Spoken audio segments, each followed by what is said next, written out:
നിമിഷപ്രിയയുടെ വധശിക്ഷ നീട്ടിവെച്ചെങ്കിലും ആശങ്ക ഒഴിയുന്നേയില്ല. മാപ്പ് നൽകി ദിയാധനം കൈപ്പറ്റാൻ ഒരുക്കമല്ലെന്ന് ഉറച്ചു പറയുകയാണ് കൊല്ലപ്പെട്ട തലാലിന്റെ സഹോദരൻ. ചർച്ചകളിലൂടെ മകളുടെ മോചനം സാധ്യമാകുമെന്ന പ്രതീക്ഷയിലാണ് നിമിഷയുടെ കുടുംബമുള്ളത്. അമ്മയുടെ അടക്കം വാക്കുകൾ കേൾക്കാം ആദ്യം. വല്ലാത്ത മനപ്രയാസം നേരിടുന്ന ഒരു കാര്യങ്ങളൊക്കെ നടന്നുകൊണ്ടിരിക്കുകയാണല്ലോ ഇപ്പോ. ഇത്ര കഷ്ടപ്പെടുന്ന എല്ലാറ്റിനെയും തകർത്ത് കളയുന്നു. എന്റെ മകനാണ് തലാലെങ്കിൽ ഞാൻ എന്തൊരു വേദനിക്കും. അതേ വേദനയിലൂടെയാണ് ഞാൻ കടന്നു പോകുന്നത്. ഞാൻ കാല് പിടിക്കുവാണ്. അവരെ എങ്ങനെയെങ്കിലും നമ്മുടെ കയ്യിലേക്ക് അവര് വരുമോ? എനിക്ക് ഈ പ്രായമായവിടെ എന്റെ മകള് ഈ യമൻ രാജ്യത്ത് നശിപ്പിച്ചു കളയുന്നത് എനിക്ക് കാണേണ്ടി വരുമോ എന്നുള്ള വിഷമത്തിലാണ് ഞാൻ ഇരിക്കുന്നത്. സമാധാനം നഷ്ടപ്പെട്ടു പോകുന്നു. എന്റെ മകളെ കൊണ്ട് ഞാൻ നാട്ടിലേക്ക് വരുള്ളൂ എന്ന് പറഞ്ഞ് ഞാൻ സ്വയം ഇരിക്കുക. എന്തായാലും ഒരുപാട് നന്ദിയാണ് എനിക്ക് പറയാനുള്ളത്. അവളുടെ ജീവനെ ഇത്രയും കാത്തു പരിപാലിച്ചു. ഈ 2016-17 കാലഘട്ടം മുതല് ഇന്നേ വരെയും ദൈവം അവളെ ഒരു പോറൽ വരാതെ കാത്തു പരിപാലിച്ചു. ആ വീട്ടുകാരുടെ തന്നെ സ്നേഹം തന്നെയാണ്. ആ വീട്ടുകാർക്ക് അവളോട് സ്നേഹം. ആ വീട്ടുകാർക്ക് എന്റെ കുടുംബത്തിന് പറ്റി, എന്റെ മകന് പറ്റി എന്നുള്ളതാണ് ഞാൻ ഇന്ന് വരെയും ചിന്തിച്ചുകൊണ്ടിരിക്കുന്നത്. മകൻ നഷ്ടപ്പെട്ട വീട്ടിലേക്ക് ഞാൻ കാല് പിടിച്ച് ഞാൻ മാപ്പ് ചോദിക്കുകയാണ്. ഞാൻ ഇവിടെ ഇരുന്നുകൊണ്ട് എനിക്ക് അവിടെ ചെല്ലാൻ പറ്റില്ല. അവരുടെ അച്ഛൻ, അമ്മ എല്ലാവരും ഞാൻ കാല് പിടിച്ച് മാപ്പ് ചോദിക്കുകയാണ്. ഈ നിമിഷങ്ങളില് ഇതുപോലെ ആർക്കും തന്നെ പറ്റാതിരിക്കട്ടെ. എല്ലാവരുടെ സഹകരണങ്ങളും കൊണ്ട്, നിങ്ങളുടെ എല്ലാവരുടെയും പ്രാർത്ഥന കൊണ്ട് ആ കുടുംബത്തിന് സമാധാനിപ്പിക്കണമേ എന്ന് ഞാൻ അപേക്ഷിക്കുകയാണ്. ഒരുപാട് പറയാനുണ്ട് എനിക്ക്. എന്റെ ജീവിതം തന്നെ ആകെ അടിയറ വെച്ചിരിക്കുക. നിങ്ങൾക്കൊന്നും നന്ദി പറയാൻ എന്റെ ജീവിതം പോരാ. എന്റെ ജീവൻ എടുത്തോട്ടെ. ആ കൊച്ചിന് വേണ്ടി, ആ പെൺകൊച്ചിന് വേണ്ടി നിമിഷം ഇങ്ങോട്ട് കിട്ടണമെന്നാണ് ഞാൻ ആഗ്രഹിക്കുന്നത്. എന്റെ ജീവൻ ഞാൻ അവർക്ക് കൊടുത്തോളാം, അവർക്ക് വേണമെങ്കിൽ. പക്ഷേ സ്നേഹത്തോടെ പറയുന്നു, ആ സഹോദരൻ എന്റെ മകനാണ്.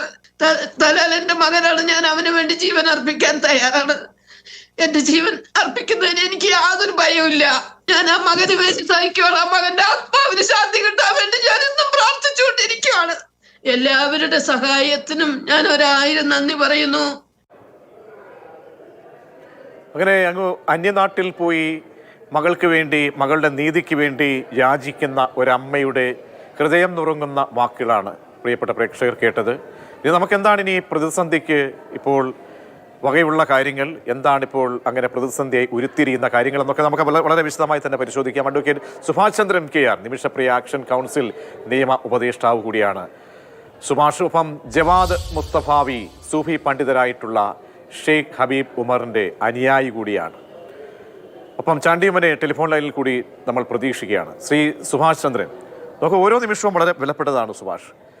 എല്ലാ തലത്തിലും, സർക്കാർ തലത്തിനൊപ്പം തന്നെ മറ്റെല്ലാ സാധ്യമായ വഴികളും എല്ലാവരും തേടുന്ന ഒരു നിമിഷമാണ്.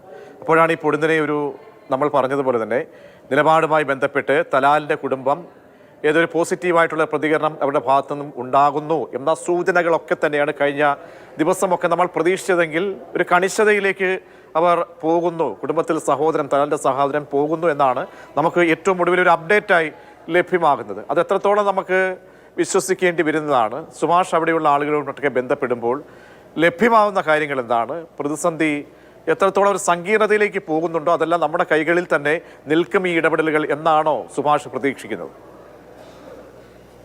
പ്രജീഷ് ഇൻട്രോയിൽ സൂചിപ്പിച്ചതുപോലെ തന്നെ ഒരു സങ്കീർണമായ പ്രക്രിയയാണ് ഈ പറയുന്ന. അത് ആ സങ്കീർണത നമ്മൾ കാണാതെ പോയിട്ട് കാര്യമില്ല. സങ്കീർണമായ പ്രക്രിയയാണ് ഈ ബ്ലഡ് മണി നെഗോസിയേഷൻ എന്ന് പറയുന്നത്. അത് ഒരാൾ എടുക്കേണ്ട തീരുമാനം മാത്രമല്ല. ഏതെങ്കിലും ഒരു വ്യക്തി, ആ കുടുംബത്തിലെ നാഥൻ മാത്രം എടുത്ത് മുന്നോട്ട് പോകേണ്ട തീരുമാനമല്ല. പിന്നെ കുടുംബത്തിലെ എല്ലാവർക്കും, പ്രധാനപ്പെട്ട എല്ലാവർക്കും ഒരുപോലെ പങ്കുള്ള ഒരു തീരുമാനമാണ്. അപ്പൊ സ്വാഭാവികമായും അതിനകത്ത് വ്യത്യസ്തമായ അഭിപ്രായമുള്ള ആളുകൾ നേരത്തെ തന്നെ നിരവധിയായ ആളുകൾ ഉണ്ടായിരുന്നു. ഈ കുടുംബവുമായി ബന്ധപ്പെട്ടുകൊണ്ടുള്ള അവരുടെ വലിയ കുടുംബത്തിനകത്ത് വ്യത്യസ്തമായ നിലപാടുകളുള്ള ആളുകൾ ഉണ്ടായിരുന്നു. ആ നിലപാടുകൾ അവർ നേരത്തെയും പ്രഖ്യാപിച്ചിട്ടുള്ളതാണ്. അവിടുത്തെ ട്രൈബൽ കമ്മ്യൂണിറ്റി ഇതിനകത്ത് അവർക്ക് വലിയ റിസർവേഷൻ ഉണ്ടായിരുന്നു. ആ ട്രൈബൽ കമ്മ്യൂണിറ്റിയുടെ റിസർവേഷന്റെ ഭാഗമായി കൊണ്ടുകൂടിയാണ് ഇത്രയും കാലമായി അത്തരമൊരു ചർച്ചകളിലേക്ക് മുന്നോട്ട് പോകാൻ വേണ്ടി സാധിക്കാതിരുന്നത്. അപ്പോൾ സ്വാഭാവികമായും അതിൽ നിന്നൊക്കെ വ്യത്യസ്തമായി അവരിലേക്ക് ഒരു ബന്ധം സ്ഥാപിക്കാനും ഇത്തരത്തിലുള്ള ചർച്ചകൾ നയിക്കാൻ വേണ്ടിയും ഒരു പരിധിവരെ ബഹുമാനപ്പെട്ട കാന്തപുരം ഉസ്താദിന്റെ ഉൾപ്പെടെയുള്ള സഹായത്തോടു കൂടി, മർക്കസിന്റെ ഉൾപ്പെടെയുള്ള സഹായത്തോടു കൂടി നമുക്ക് സാധിച്ചിട്ടുണ്ട്. ഒരു ഹോട്ട് ലൈൻ സ്ഥാപിച്ചെടുക്കാൻ വേണ്ടി സ്ഥാപിച്ചിട്ടുണ്ട്. ആ ഹോട്ട് ലൈനിന്റെ ഭാഗമായിട്ടുള്ള പ്രവർത്തനങ്ങളിലൂടെ നമുക്ക് കഴിഞ്ഞ ദിവസം ഇന്ന് നടക്കേണ്ടിയിരുന്ന വധശിക്ഷ മാറ്റിവെപ്പിക്കാൻ വേണ്ടി ഇന്നലെ അതുമായി ബന്ധപ്പെട്ടുള്ള ഉത്തരവുകൾ ഇറങ്ങുമെന്ന സാഹചര്യം ഉണ്ടായി. ഇനി നമ്മൾ പൂർണ്ണമായും സത്യത്തിൽ ആ കുടുംബത്തിന്റെ കൈകളിലാണ്. നമ്മൾക്ക് അവിടെ യാചിക്കുക എന്നുള്ളത് മാത്രമാണ് നമുക്ക് ചെയ്യാനുള്ളത്. നമ്മൾ പൂർണ്ണമായും നിരുപാധികം മാപ്പ് പറഞ്ഞുകൊണ്ട് ആ കുടുംബത്തോട് പറ്റിയ തെറ്റ് ഏറ്റു പറഞ്ഞുകൊണ്ട് അതിന് പരിഹാരമായി ദയാധനം നൽകാൻ തയ്യാറാണ് എന്നുള്ള അപേക്ഷ മുന്നോട്ട് വെച്ചുകൊണ്ട് അവരുടെ ദയയ്ക്ക് വേണ്ടി യാചിക്കുക എന്നുള്ളത് മാത്രമാണ് ചെയ്യാനുള്ളത്. പക്ഷെ ദൗർഭാഗ്യവശാൽ നമ്മുടെ സോഷ്യൽ മീഡിയയിലൊക്കെ ഉണ്ടാകുന്ന പലതരത്തിലുള്ള ഇടപെടലുകൾ അത് ഇത്തരത്തിൽ വളരെ വൈകാരികമായി നിലനിൽക്കുന്ന ഒരു പരിസരത്തെ കൂടുതൽ പ്രശ്നസങ്കീർണമാക്കാൻ വേണ്ടിയിട്ടുള്ള രീതിയിലേക്ക് മാറിപ്പോകുന്നുണ്ട് എന്നുള്ള ഒരു ആശങ്ക കൂടി ഞങ്ങൾ ഇതിലൂടെ ഈ നിങ്ങളുടെ മാതൃഭൂമി ചാനലിലൂടെ കേരളീയ സമൂഹത്തോട് പറയാൻ ആഗ്രഹിക്കുകയാണ്. സോ നമ്മളിവിടെ ഒരു വെല്ലുവിളിയുടെയോ അല്ലെങ്കിൽ അത്തരം ഒരു സാഹചര്യത്തിലല്ല, നമ്മളിവിടെ ആരെയും വെല്ലുവിളിച്ചിട്ട് നമുക്കിവിടെ ജയിക്കാൻ പറ്റുന്ന ഒരു യുദ്ധത്തിലല്ല നമ്മൾ നിൽക്കുന്നത്.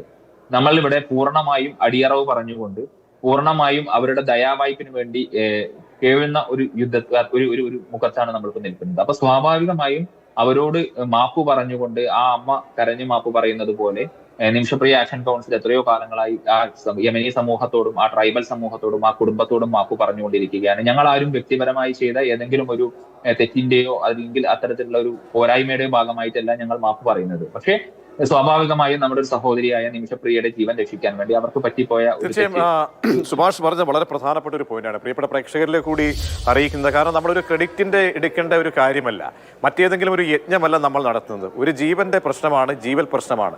ആ പ്രശ്നത്തിലേക്കുള്ള ഒരു പോക്കാണ് അതിലെല്ലാവരും ഈ പറയുന്ന നമ്മൾ ഓരോരുത്തർക്കും അവരുടേതായ, കാരണം ഒരു ഡിപ്ലോമാറ്റിക് ലെവലിലുള്ള സാധ്യമായ വഴികൾ ഒരു ഭാഗത്ത് നടക്കുന്നു, അതിന് പരിമിതികളുണ്ട് എന്ന് നമുക്കറിയാം. അതല്ല മറ്റ് രീതിയിലൊക്കെയുള്ള വഴികൾ അല്ലാതെയും തേടുന്നു. അപ്പോൾ ആരുടെയും ക്രെഡിറ്റിന് വേണ്ടിയല്ല ഓർമ്മിപ്പിക്കുകയാണ് ഒരിക്കൽ കൂടി സുഭാഷ്.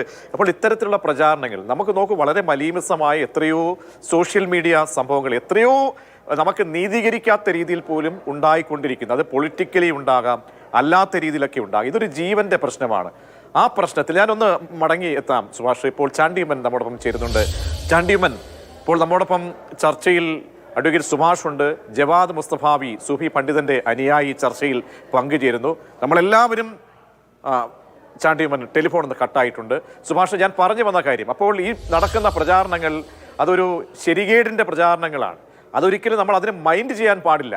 ആ നിലയിലുണ്ടാകുന്ന പ്രശ്നങ്ങൾ അപ്പോൾ നമുക്കിനി സാധ്യമായ രീതിയിൽ ചർച്ചകൾ ഏത് നിലയ്ക്കാണ് കൊണ്ടുപോകേണ്ടത്? ഞാൻ നേരത്തെ പറഞ്ഞു ഡിപ്ലോമാറ്റിക് ലെവലിലായാലും. ചാണ്ടി ഒരിക്കൽ കൂടി ചെയ്തുകൊണ്ട് ശ്രീ ചാണ്ടിയുമ്മൻ, ഇപ്പോൾ നമ്മൾ ചർച്ച ചെയ്യുന്നത് പല വഴിക്കുള്ള എല്ലാവരുടെയും പ്രയത്നമാണ് ഈ ഒരു ജീവന്റെ ഒരു പ്രശ്നവുമായി ബന്ധപ്പെട്ട്. അപ്പോൾ അഡ്വക്കേറ്റ് സുഭാഷ് ചന്ദ്രൻ ഡൽഹിയിൽ നിന്നും ചേരുന്നുണ്ട്, KR. ഒപ്പം നമ്മുടെ ജവാദ് മുസ്തഫാവി സൂഫി പണ്ഡിതന്റെ അനുയായി ഉണ്ട് ചർച്ചയിൽ. അപ്പോൾ ഇവരൊക്കെ പറയുന്ന എല്ലാവരും കൂട്ടായ ഒരു യജ്ഞത്തിലേക്ക് പോകണമെന്നാണ്. അപ്പോഴാണ് ഈ ഒരു പ്രതിസന്ധി എന്ന പോലെ ഒരു കാർമേഘം എന്ന വണ്ണം ഈ കുടുംബത്തിന്റെ തലാലിന്റെ കുടുംബത്തിന്റെ കണിശമായ നിലപാട് വരുന്നത്. നമുക്കിതിനെ എങ്ങനെ അതിജീവിക്കാൻ കഴിയും? തീർച്ചയായിട്ടും അതിജീവിക്കാൻ സാധിക്കും. ഈ സോഷ്യൽ മീഡിയയിലെ ചർച്ചകൾ അടിയന്തരമായി നിർത്തണം എന്നുള്ളൊരു അഭ്യർത്ഥന എനിക്കുണ്ട്. കാരണം നമുക്കിനി ഇതൊരു വിഷയം നമ്മള് സോഷ്യൽ മീഡിയ ചർച്ച ചെയ്തുകൊണ്ട് നമ്മുടെ നാട്ടിലെ ഒരു ചർച്ച കൊണ്ടും അവിടെ ഒരു ഗുണം ഉണ്ടാവുന്നില്ല എന്ന് മാത്രമല്ല, ചിലപ്പോൾ വളരെ പ്രതിലോഭകരമായ ഒരു സാഹചര്യം ഉണ്ടാകും. അടിയന്തരമായി നമ്മുടെ ഈ വിഷയം പബ്ലിക് ഒരു ഡിസ്കഷനിലേക്ക് പോകാതെ അത് വേണ്ടപ്പെട്ടവർ അതിന്റെ എല്ലാ ചർച്ചകളും നടത്തുന്നുണ്ട്. എല്ലാവർക്കും ഉത്തരവാദിത്തമുണ്ട്. ആദരണീയനായ ഗവർണർക്ക് ഉത്തരവാദിത്തമുണ്ട്, ആദരണീയനായ കാന്തപുരം ഉസ്താദിന് ഉത്തരവാദിത്തമുണ്ട്, ആദരണീയനായ എല്ലാ ഈ സുഭാഷ് അടക്കമുള്ള വലിയൊരു അഭിഭാഷക വൃന്ദം ഇതിനകത്ത് ദീപ ജോസഫ് അടക്കം എല്ലാവരും ഇതിന് ദീപ വർഷങ്ങളായി ഇതിനു വേണ്ടി പ്രവർത്തിക്കുന്നു. അതുപോലെ സാമുവൽ, അദ്ദേഹത്തിനെ കുറിച്ച് എനിക്ക് പറയാതിരിക്കാൻ സാധിക്കത്തില്ല. സാമുവല് സ്വന്തം അമ്മയെ നോക്കുന്നതിനാണ് നിമിഷനായ 2 വർഷമായി എല്ലാ ചെലവും കൊടുത്ത് എല്ലാ പിന്തുണയും കൊടുത്ത് ഒരു രൂപ ഒരു പ്രതിഫലം കൈപ്പറ്റാതെ ആ അമ്മയെ പരിപാലിക്കുന്നത്. അപ്പൊ എല്ലാവരും ഇതിനു വേണ്ടി ആത്മാർത്ഥമായിട്ടുള്ള ശ്രമം നടത്തുന്നു. അങ്ങനെ ശ്രമം നടത്തുമ്പോൾ നമ്മൾ ഒറ്റക്കെട്ടായി നിന്നാണ് ശ്രമം നടത്തുന്നത്. അപ്പോൾ അവിടെ എല്ലാവർക്കും ക്രെഡിറ്റ് ഉണ്ട്, എല്ലാവർക്കും അതിന്റെ പോസിറ്റീവ് സൈഡ് ഉണ്ട്. നമ്മൾ ഇതിന്റെ ഒരു ചർച്ചയിലേക്ക് ദയവ് ചെയ്ത് സോഷ്യൽ മീഡിയ പോകരുത്. അതിലേക്ക് ചർച്ചകൾ നമുക്ക് ഗുണകരമായി തീരില്ല. കാരണം ഇതെല്ലാം യമനിൽ എത്തുന്നുണ്ട്. ഇതെല്ലാം അവിടെ കാണുന്നുണ്ട്. ഇതെല്ലാം ചർച്ചകൾ, അതിന്റെ പരിഭാഷ ഉൾപ്പെടെ ഇന്നത്തെ ലോകത്ത് ഒന്നും നമ്മുടെ നാട്ടിൽ നിൽക്കുന്നില്ല. കേരളത്തിൽ മാത്രമായിട്ട് നിൽക്കുന്ന ഒരു കാര്യമല്ല. സോഷ്യൽ മീഡിയ എന്ന് പറഞ്ഞാൽ ലോകം മുഴുവൻ ആക്സസ് ഉള്ള ഒരു കാര്യമായി മാറിയിരിക്കുന്നു. അതുകൊണ്ട് ദയവ് ചെയ്ത് ഈ ഒരു കാര്യത്തിൽ നമുക്കൊരു ജീവൻ സംരക്ഷിക്കുവാൻ വേണ്ടി കഴിഞ്ഞ വർഷങ്ങൾ, എത്രയോ പേര് ചേർന്ന് ശ്രമിച്ചു. എന്റെ പിതാവിന്റെ അവസാനത്തെ ആഗ്രഹം എന്ന് മാത്രമല്ല, അദ്ദേഹം വർഷങ്ങൾ ഇതിന്റെ പുറകിലുണ്ടായിരുന്നു. അതുപോലെ തന്നെ ഓരോ നേതാക്കന്മാരും ആൾക്കാരും ഇതിന്റെ പുറകെ, മുഖ്യമന്ത്രിയെ കണ്ടും ഞാനിത് അഭ്യർത്ഥിച്ചു, മുഖ്യമന്ത്രി കത്തയച്ചിട്ടുണ്ടെന്നാണ് ഞാൻ വിശ്വസിക്കുന്നത്. അങ്ങനെ എല്ലാ കാര്യങ്ങളിലും എല്ലാ നേതാക്കന്മാരും ഇടപെട്ട് ഒരുമിച്ച് ഒരേ മനസ്സോടെ നിന്ന് സംസാരിക്കുന്ന ഒരു വിഷയത്തിൽ നമ്മൾ ഒരു കാരണവശാലും ഇതിന്റെ ഒരു ശോഭ കെടരുത് എന്നുള്ളത്, അതിന് ഒരു ആംഗിളും കൊടുക്കരുത്. നമുക്കിപ്പോ നിമിഷപ്രിയെ രക്ഷിച്ചു കൊണ്ടുവരുവാൻ ഉള്ള ശ്രമത്തിൽ അതിനകത്ത് നിൽക്കാം എന്ന് മാത്രമേ ഉള്ളൂ. ബാക്കിയുള്ള എല്ലാം നമുക്ക് ഇപ്പോൾ ഇഗ്നോർ ചെയ്യാം. അത് നിമിഷ വന്നതിന് ശേഷം ബാക്കിയുള്ള ചർച്ചകൾ. യെസ്, അതാണ് വളരെയധികം നന്ദി ചാണ്ടിയമ്മൻ സൂചിപ്പിച്ചതുപോലെ, ആവർത്തിക്കുന്ന പോലെ ഇത് ഈ വിഷയത്തെ ഡൈവേർട്ട് ചെയ്ത് ദയവായി കൊണ്ടുപോകരുത്. ഒരു ജീവന്റെ കൂടി പ്രശ്നമാണ് എന്ന നിലയ്ക്ക് വേണം ഇതിനെ നമ്മൾ പരിഗണിക്കാൻ. ശ്രീ ജവാദ് മുസ്തഫാവി, ഏറ്റവും ഒടുവിലായി കാന്തപുരം ഉസ്താദിന് ഈ പറയുന്ന ആ ഉൾഗ്രാമത്തിലെ അവിടെയുള്ള ഈ സൂഫി പണ്ഡിതനുമായി ബന്ധപ്പെട്ടൊക്കെ ആശയവിനിമയം നടത്താൻ കഴിയുന്നുണ്ടോ? കാരണം എന്താണ്, സഹോദരൻ്റെ ഏറ്റവും ഒടുവിലത്തെ പോസ്റ്റ് നിലപാട് തലാലിൻ്റെ സഹോദരൻ്റെ വരുന്നത് ഒരു തരത്തിലും ഇതിനെ ന്യായീകരിക്കാൻ കഴിയാത്തൊരു വിഷയമാണ്. അതുകൊണ്ട് മാപ്പ് നൽകാൻ കഴിയില്ല എന്നൊരു കണിച്ച നിലപാടെടുക്കുമ്പോൾ അടുത്ത സ്റ്റെപ്പ് എന്താണ്? എന്താണ് നിങ്ങൾക്ക് പ്രതീക്ഷയുള്ളത്? ഇതിൽ കഴിഞ്ഞ 2-3 ദിവസങ്ങളായിട്ട് വളരെ പ്രതീക്ഷാപൂർവമുള്ള നീക്കങ്ങളിലേക്ക് കാര്യങ്ങൾ എത്തിയിരുന്നു. പക്ഷെ ദൗർഭാഗ്യവശാൽ വളരെ സുഗമമായി നടന്നുകൊണ്ടിരുന്ന ഈ കുടുംബവുമായിട്ടുള്ള കാന്തപുരം ഉസ്താദിൻ്റെ പ്രതിനിധി സംഘം നടത്തിക്കൊണ്ടിരുന്ന ചർച്ചകൾ ഇന്ന് ചെറിയ ചില സങ്കീർണതകൾ അഭിമുഖീകരിക്കുന്നുണ്ട് എന്ന വാർത്തകളാണല്ലോ നമ്മൾ പുറത്തു വരുന്നത്. ഇപ്പോൾ ഞാൻ ശ്രീ അഡ്വക്കേറ്റ് സുഭാഷ് ചന്ദ്രൻ്റെയും മറ്റ് ആക്ഷൻ കൗൺസിൽ അംഗങ്ങളിൽ നിന്നും കാന്തപുരം ഉസ്താദുമായി ബന്ധപ്പെട്ട വൃത്തങ്ങളിൽ നിന്നൊക്കെ മനസ്സിലാക്കിയത് പ്രകാരം ചെറിയ ചില സങ്കീർണതകളെ ഇന്ന് അവർ അഭിമുഖീകരിക്കുന്നുണ്ട് എന്നുള്ളതാണ്. കാരണം ഈ കുടുംബം, നമ്മൾ മനസ്സിലാക്കേണ്ടത് ഇതിൽ വളരെ ക്രൂരമായ ഒരു ക്രൈം നടന്നിട്ടുണ്ട് എന്നതൊരു വസ്തുതയാണ്. നമ്മൾ നിമിഷപ്രിയക്ക് മോചനം നൽകുക എന്നത് ആ ക്രൈമിനെ നിഷേധിക്കലല്ല, വളരെ ക്രൂരമായൊരു ക്രൈം നടന്നിട്ടുണ്ട്. നിങ്ങൾ നേരെ റിവേഴ്സ് ചെയ്തൊന്ന് ചിന്തിച്ചു നോക്കൂ. ഒരു വിദേശി നമ്മളെ നാട്ടിൽ വന്നിട്ട് നമ്മുടെ ഒരു മലയാളിയാണ് കൊലപ്പെടുത്തിയതെങ്കിൽ ആ പ്രതിയോടുള്ള നമ്മുടെ സമീപനം എന്തായിരിക്കും? ഇതേ ഒരു വൈകാരിക തലം യമനിലും പ്രവർത്തിക്കുന്നുണ്ട്.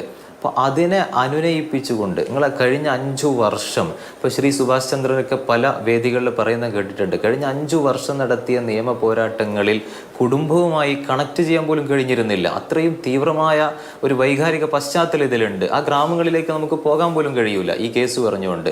അവിടെയാണ് ആ കുടുംബം ഏറ്റവും ആദരിക്കുന്ന, ആ നാട്ടുകാരും അവിടെയുള്ള ഗോത്രങ്ങളും ഏറ്റവും ആദരിക്കുന്ന ഒരു സൂഫി പണ്ഡിതനെ കാന്തപുരം AP അബൂബക്കർ മുസ്ലിയാർ ഈ ചർച്ചകളിലേക്ക് ഇറക്കുന്നത്. അത് വളരെ നിർണായകമായൊരു തീരുമാനമായിരുന്നു. അങ്ങനെ അദ്ദേഹത്തോടുള്ള ആദരവ് മാനിച്ചുകൊണ്ട് അത്രയും കഴിഞ്ഞ 8 വർഷത്തോളം ശക്തമായ നിയമ പോരാട്ടങ്ങൾ നടത്തി നേടിയെടുത്ത വിധിയിൽ അവർ ഒത്തുതീർപ്പിന് തയ്യാറാകുന്ന, കോംപ്രമൈസിൻ്റെ ഒരു മൂഡിലേക്ക് വരുന്ന ഘട്ടത്തിലാണ് ഇന്നലെയും ഇന്നുമായിട്ട് ഇതുമായി ബന്ധപ്പെട്ട് അവരാരെ മാനിച്ചാണോ കോംപ്രമൈസിന് തയ്യാറായത്, അവരത്രയും ആദരിക്കുന്ന ഇതിലിടപെട്ട സൂഫി ഗുരുക്കന്മാരുടെ ആ പണ്ഡിതന്റെ പങ്കിനെയും ഇതിൽ അദ്ദേഹത്തിൻ്റെ ഇടപെടലുകളെയും നിഷേധിച്ചുകൊണ്ടും അദ്ദേഹത്തെ അവഹേളിച്ചുകൊണ്ടും ഒക്കെയുള്ള ഇവിടെ ചില ചാനലുകളിലും മറ്റും വന്ന വാർത്തകളുടെ ട്രാൻസ്ലേഷനുകൾ സബ് ടൈറ്റിലോട്ടുകൂടി യമനിലെ ഫേസ്ബുക്കുകളിലും ടെലഗ്രാം ഗ്രൂപ്പുകളിലുമൊക്കെ പ്രചരിക്കുന്ന സ്ഥിതിവിശേഷം ഉണ്ടാവുകയാണ്. അപ്പോൾ സ്വാഭാവികമായിട്ടും ഈ അനുനയ ശ്രമത്തിന് മുൻകൈയെടുത്ത കുടുംബ കാരണവന്മാർക്കെതിരെ യുവാക്കൾ ശക്തമായ പ്രതിഷേധം നടത്തുന്ന, നിങ്ങളുടെ അഭിമാനത്തിനെങ്കിലും വില കൽപ്പിക്കണം തുടങ്ങിയ അർത്ഥം വരുന്ന വാചകങ്ങളിൽ ശക്തമായ മനസ്സിലാക്കിയിടത്തോളം അങ്ങ് യമനിലെ ആ ഉൾഗ്രാമങ്ങളിലൊക്കെ പോയിട്ടുള്ളതാണ്. ഈ ഷെയ്ഖ് ഹബീബ് ഉമറിന്റെ അനുയായിട്ടൊക്കെ പ്രവർത്തിച്ച ഒരു വ്യക്തി എന്ന നിലയ്ക്ക് ചോദിക്കുകയാണ്, അങ്ങനെ ഒരു സങ്കീർണാവസ്ഥ ഇപ്പോൾ ഉരുത്തിരിഞ്ഞിട്ടുണ്ട്. നമ്മൾ പറഞ്ഞതുപോലെ ഒരു ഫാറിലെ ഒരു നടുഭാഗത്തുകൂടി നമ്മൾ സഞ്ചരിക്കുകയാണ്. അപ്പുറത്തും ഇപ്പുറത്തും 2 സൈഡ്, താങ്കൾ പറഞ്ഞതുപോലെ തന്നെ വൈകാരികമായ ഭാഷയിൽ തന്നെ ആ പരിഗണനയോടുകൂടി നമ്മൾ ആ വിഷയത്തെ സമീപിക്കേണ്ടതുമാണ്. അതായത് ഒരു കുറ്റകൃത്യം ഒരിക്കലും ന്യായീകരിക്കാൻ കഴിയില്ല. അതേസമയം അമ്മയുടെ വിലാപം, നമ്മുടെ നാടിൻ്റെ ഒരു സഹോദരി എന്ന നിലയിലൊക്കെയുള്ള വൈകാരികമായ ഒരുപാട് തലങ്ങളുണ്ട്. അപ്പോൾ നമുക്കിനി ഇപ്പോൾ പറഞ്ഞ ഇന്നലെ കാന്തപുരം ഉസ്താദ് പറഞ്ഞ ആ ഒരു പോസിറ്റീവ് ഫാക്ടേഴ്സ് ഉരുത്തിരിഞ്ഞതായിട്ട് അദ്ദേഹം തന്നെ അറിയിച്ചു. ഇന്ന് വലിയൊരു സങ്കീർണതയിലേക്ക് അങ്ങനെയെങ്കിൽ കാര്യങ്ങൾ പോയിട്ടുണ്ടാകണം. അപ്പോൾ ഈ അന്വയിപ്പിക്കുക, സംയമന ഭാവത്തോടു കൂടി അവരെ കാര്യങ്ങൾ പറഞ്ഞ് ബോധിപ്പിക്കുക എന്നതൊരു വലിയ വെല്ലുവിളിയായി മാറിയിട്ടുണ്ട് അങ്ങനെയെങ്കിൽ. തീർച്ചയായും ഇതിൽ നമ്മൾ മനസ്സിലാക്കേണ്ടത് യമനിൽ നിന്ന് കാന്തപുരം APO ബക്കർ മുസ്ലിയാരോടുള്ള സൗഹൃദവും സ്നേഹവും അവരുടെ അടുപ്പവും മാനിച്ചുകൊണ്ടാണ് ഒരു മലയാളി സഹോദരിക്ക് വേണ്ടി യമനിലെ ഒരു സൂഫി പണ്ഡിതൻ നിർണായകമായ ഇടപെടലുകൾ നടത്തുന്നത്. നിങ്ങൾ ആലോചിച്ചിട്ടുണ്ടോ ആ രാജ്യത്തെ സ്റ്റേറ്റ് ഇദ്ദേഹത്തിന് എന്ത് സേഫ്റ്റിയാണുള്ളത്? അവിടെ എന്തെങ്കിലും ഇതുമായി ബന്ധപ്പെട്ട ജനകീയ പ്രക്ഷോഭങ്ങൾ ഉണ്ടായാൽ അതിൻ്റെ ഇര പോലും ആവുക ഈ പണ്ഡിതനാണ്.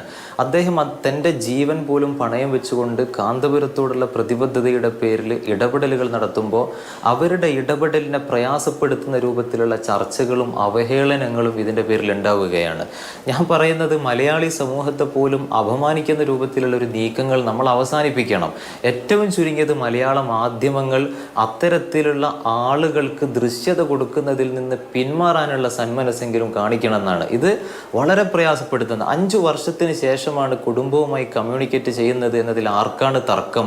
ഞാൻ ഇന്നലെയാണ് മിന്നാന്നാണ് ഇതുമായി ബന്ധപ്പെട്ട്, അതായത് ദിവസങ്ങൾക്ക് മുമ്പേ ഇത്തരം തീരുമാനങ്ങളൊക്കെ നടന്നു കഴിഞ്ഞതാണ് എന്നൊക്കെ പറഞ്ഞ് ഈ പണ്ഡിതന്മാരുടെ ഇടപെടലുകളെ നിഷേധിക്കുന്ന ആളുകൾ തന്നെ 2 ദിവസം മുമ്പാണ് റോമൻ കത്തോലിക്ക സഭക്ക് കത്തയക്കുന്നത് ഞങ്ങളെ സഹായിക്കണമെന്ന് പറഞ്ഞുകൊണ്ട്. അപ്പോൾ അവർ ഇവിടെ സുപ്രീം കോടതിയിൽ അറ്റോർണി ജനറൽ ഞങ്ങൾക്ക് പരിമിതികളുണ്ട്, പ്രത്യേകിച്ചൊന്നും ചെയ്യാനില്ല എന്നറിയിക്കുന്നത് മിന്നാന്നാണ്. മണിക്കൂറുകൾക്കകമാണ് കാന്തപുരത്തിൻ്റെ ഇടപെടലിലൂടെ വളരെ പോസിറ്റീവായ റിപ്പോർട്ടുകൾ ഉണ്ടാകുന്നത്.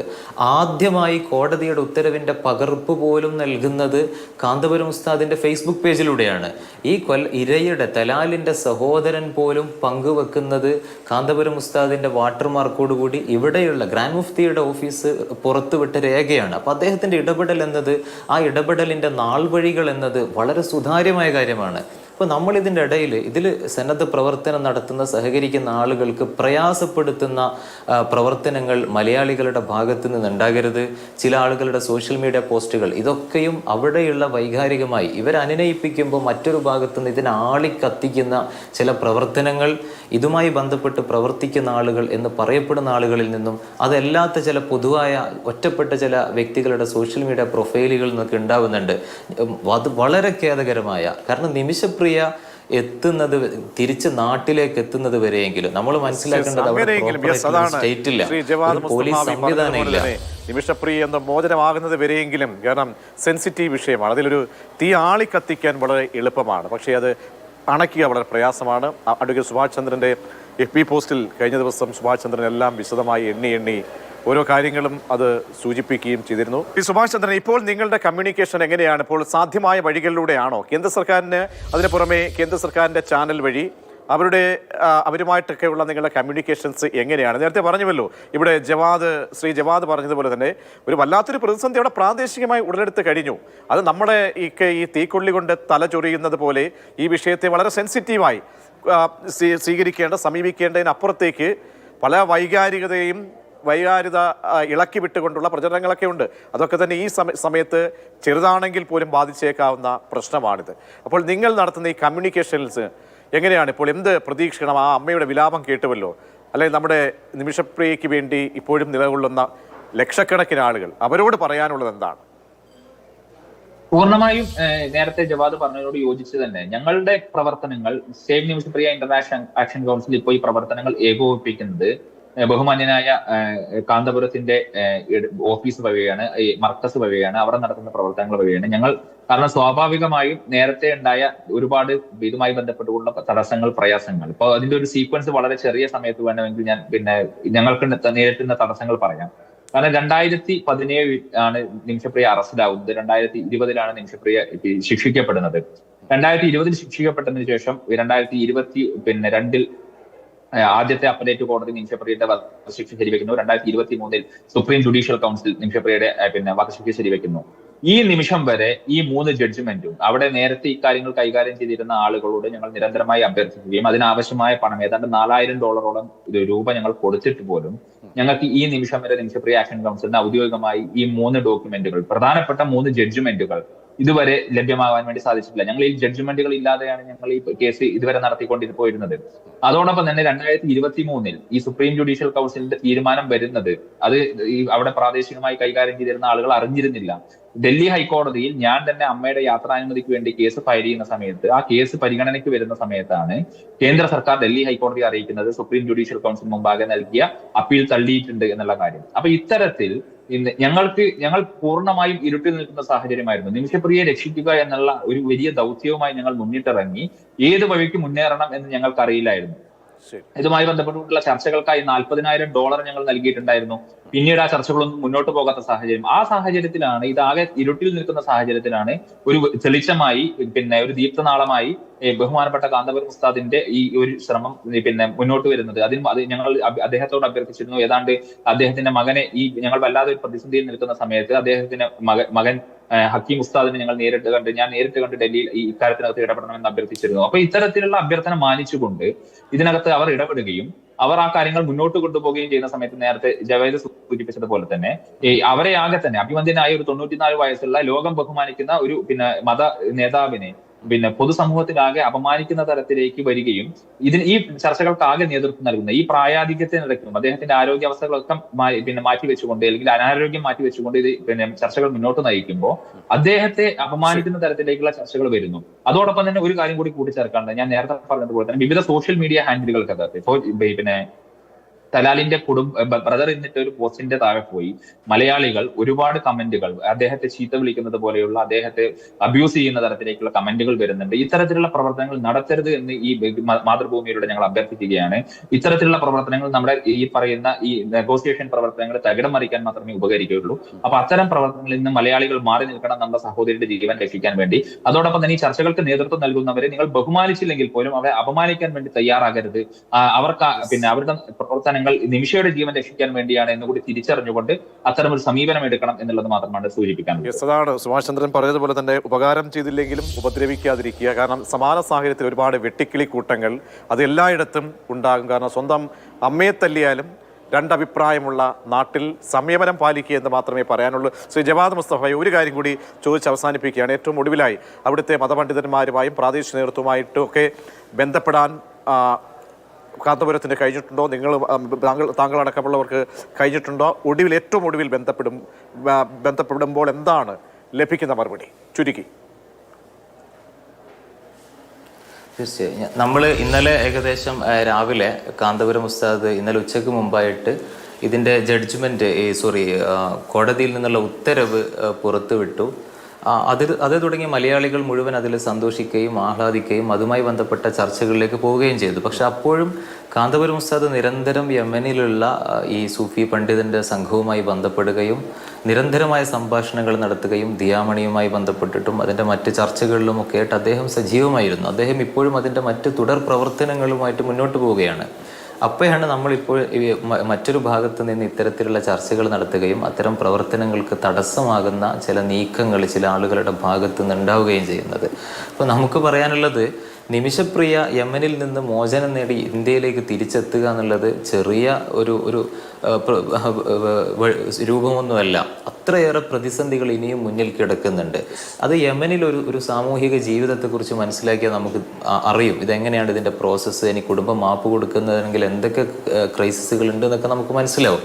അപ്പോൾ നിമിഷപ്രിയ നാട്ടിൽ എത്തി സേഫ് ആകുന്നത് വരെയും ദയവ് ചെയ്ത് ക്രെഡിറ്റിന് വേണ്ടിയുള്ള മത്സരങ്ങൾ നിർത്തി മെറിറ്റിലേക്ക് ഫോക്കസ് ചെയ്യണം എന്നാണ് എനിക്ക് പറയാനുള്ളത്. വളരെ ചീപ്പായിട്ടുള്ള ഒരു പൊളിറ്റിക്സ് ആണ് ഇതിൻ്റെ ഉള്ളിൽ ഇപ്പം നടന്നുകൊണ്ടിരിക്കുന്നത്. അത് നിമിഷപ്രിയക്ക് വലിയ ദോഷം ചെയ്യും. സമയക്കുറവ് ഉള്ളതുകൊണ്ടാണ് ഇടപെടേണ്ടി വരുന്നത്. സുഭാഷ് ചന്ദ്രൻ, ശ്രീ ജവാദ് മുസ്തഫാവിയൊക്കെ സൂചിപ്പിക്കുന്ന പോലെ എല്ലാവരുടെയും ഒരു എഫേർട്ടാണ്. ആരുടെയും ക്രെഡിറ്റിന് വേണ്ടിയല്ല. കേന്ദ്ര സർക്കാർ വളരെ പ്രധാനപ്പെട്ട നിർണായകമായ റോൾ വഹിക്കുന്നുണ്ട്.